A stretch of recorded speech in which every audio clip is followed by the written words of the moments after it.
zusammen, ich bin's wieder, die Nicole, und ich habe heute wieder mal ein Nageldesign für euch und ich denke, es könnte euch gefallen, denn schaut mal her. Ich habe die Mädels von H2O auf die Nägel gezaubert und wie ich das gemacht habe, das zeige ich euch jetzt. Als erstes musste ich mein Nageldesign, das vorher drauf war, erstmal entfernen. Wenn ihr sehen möchtet, wie ich das gemacht habe, das habe ich auf meinem Kanal Keulchen14 hochgeladen. Das verlinke ich euch einfach nochmal in der Infobox, wenn ihr nochmal sehen möchtet, wie ich das gemacht habe. Ja, leider muss ich das jetzt runternehmen. Ich hatte es eigentlich sehr gerne drauf, aber für euch mache ich das natürlich gerne, denn ich möchte euch ja zeigen, wie ihr die H2O-Mädels auf eure Nägel bekommt. Also runter damit, einfach mit Nagellackentferner und einem Wattepad runterrubbeln. Und dann können wir weitermachen mit den Vorbereitungen für das jetzige Nageldesign. Dazu ist es erstmal wichtig, dass ihr das richtige Papier habt. Ich habe da jetzt Transparentpapier genommen. Das ist relativ dünn und auch durchsichtig. Also man kann so ein bisschen durchschauen. Ich versuche euch das so ein bisschen zu zeigen mit meinen Händen, dass man da durchsehen kann. Das ist wichtig, damit man das nachher gut auf dem Nagel aufbringen kann. Normales Papier wäre sonst einfach zu dick. Und das bedrucken wir dann einfach mit Bildern, die wir von den Mädels im Internet gefunden haben. Ich habe dann einfach H2O bei einer Suchmaschine eingegeben und dann auf Bilder geklickt und dann wurden mir direkt ganz viele angezeigt. Und die habe ich dann einfach mit einem Bearbeitungsprogramm auf das Papier gebracht, also in verschiedenen Größen, weil ich nicht genau wusste, welche am besten auf meine Nägel passt. Dann habe ich direkt so verschiedene Größen gemacht und es dann alles zusammen ausgedruckt und das sieht dann ganz lustig aus. Ich bin mir ziemlich sicher, dass ihr dieses Papier auch dafür verwenden könnt, zum Beispiel Kerzenhalter oder so zu verschönern, indem ihr einfach Bastelkleber nehmt und das dann so ausschneidet oder ausreißt. Dann sieht es nochmal ein bisschen selbstgemachter aus. Und dann könnt ihr das mit Bastelkleber an eure Kerze machen. Das ist ein kleiner Tipp, vielleicht wollt ihr das auch machen. Dann nehmt ihr einfach hier, wie ich da hinten habe, so eine normale Kerze, die natürlich noch nicht runtergebrannt ist, oder eine, wo ein Teelicht reinkommt.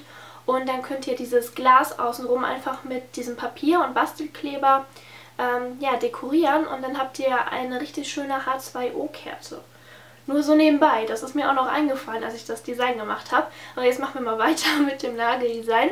Und zwar habe ich danach das Papier an meine Nägel angepasst. Und das habe ich dann einfach so gemacht, dass ich mir ein Motiv ausgeschnitten habe und das Bildchen dann auf meinen Nagel gehalten habe, so wie das nachher auch darauf zu sehen sein soll. Dann habe ich so diese Ränder mit meinem anderen Nagel runtergedrückt, so in die Rillen, so am Rand vom Nagel, damit ich weiß, welche Form der Nagel hat. Denn so müssen wir das nachher auch ausschneiden, damit wir möglichst die exakte Form von unserem Nagel bekommen, wenn wir das dann ausschneiden.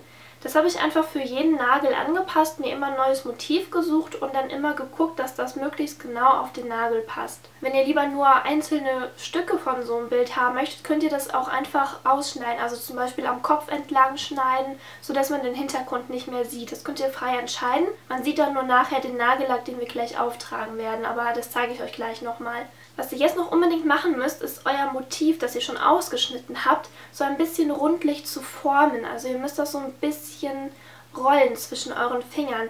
Das ist deswegen wichtig, damit sich dieses Papier besser euren Nägeln anpasst, denn die sind ja auch nicht ganz gerade, sondern etwas abgerundet. Und wenn ihr das nicht macht, dann hält es nicht so gut und nachher stehen dann die Ränder so ein bisschen blöd ab. Deswegen macht das vorher, so dass das von sich aus schon diese Rundung, diese Form beibehält. Das ist ganz wichtig. Wenn ihr das alles erledigt habt, könnt ihr weitermachen mit euren Nägeln, endlich. Und zwar tragt ihr erstmal einen Basecoat auf, also einen Unterlack. Der ist dafür da, damit die Nägel nicht verfärben, weil manche Nagellacke verfärben den Nagel und das ist nicht so schön, deswegen trage ich immer erst einen Basecoat auf, eine dünne Schicht, die lassen wir trocknen und dann kommt eine Schicht von weißem Nagellack drauf. Sieht man nachher nicht mehr so dolle, aber ist ganz wichtig, damit dieses Motiv besser rauskommt, weil es ist ja so leicht durchsichtig und dadurch, dass wir eine weiße Grundlage haben, sind die Bilder dann nachher einfach ein bisschen stärker von ihrer Farbe. Den Nagellack lasst ihr dann bitte auch erstmal noch sehr gut trocknen. Und es ist auch wichtig, dass ihr dabei geduldig seid, denn wenn ihr dabei jetzt nicht geduldig seid und es nicht gut trocknen lasst, haben wir nachher ein großes Problem. Dann kann es sein, dass ihr alles nochmal neu machen müsst. Also bitte wirklich vielleicht so 10-15 Minuten warten, bis es wirklich trocken ist. Und dann können wir weitermachen mit dem nächsten Schritt. Und der wäre einfach einen transparenten Nagellack zu nehmen, einen Topcoat. Am besten würde sich da einer eignen, der die Eigenschaft hat, schneller zu trocknen. Findet ihr in der Drogerie verschiedene, sucht euch da einfach einen aus und lackiert davon einfach eine dünne Schicht auf diesen weißen Nagellack. Dann müsst ihr einen kleinen Moment warten, vielleicht so 15 bis 20 Sekunden, damit diese oberste Schicht so ein bisschen angetrocknet ist. Und dann nehmt ihr euch eure Vorlagen, eure Motive, die ihr schon zurechtgeschnitten habt, und fügt die auf den jeweiligen Finger. Versucht es am besten direkt so präzise aufzutragen, dass ihr nicht mehr viel verschieben müsst, denn es kann sein, dass euer Topcoat den weißen Lack, der drunter ist, ein wenig anlöst, und wenn ihr dann zu viel rumschiebt, dann löst ihr auch wieder den weißen Nagellack. Also möglichst präzise platzieren und dann gut andrücken, vor allem die Ränder. Das ist sehr wichtig, weil bei solchen Nageldesigns hat man oft das Problem, dass nachher die Ränder abstehen. Wenn ihr das Motiv dann auf euren Nägeln habt, dann wartet bitte auch noch mal kurz ab. Es ist jetzt wichtig, dass das auch noch mal gut trocknet, weil dann hält es noch mal besser. Wenn ihr merkt, ihr habt am Rand irgendwo was abstehen, dann versucht es noch mal ein bisschen hochzunehmen, so ein bisschen abzuziehen und noch mal ein bisschen Nagellack, so klaren Nagellack darunter zu geben und es dann noch mal anzudrücken. Es ist ganz wichtig, dass das nicht absteht, weil sonst habt ihr nicht so lange was von dem Nageldesign. Also schön noch mal nacharbeiten und die Ränder noch mal schön ankleben, sodass nicht so viel absteht. Ihr habt vielleicht gesehen, dass ich bei manchen Motiven so eine Ecke reingeschnitten habe. Das ist genau deswegen, weil manche Motive, die neigen sehr dazu abzustehen, und das liegt dann an dem Nagel, wo ich das aufgeklebt habe. Manche Finger sind mehr gebogen als andere, also die sind vielleicht eher so und andere sind eher so.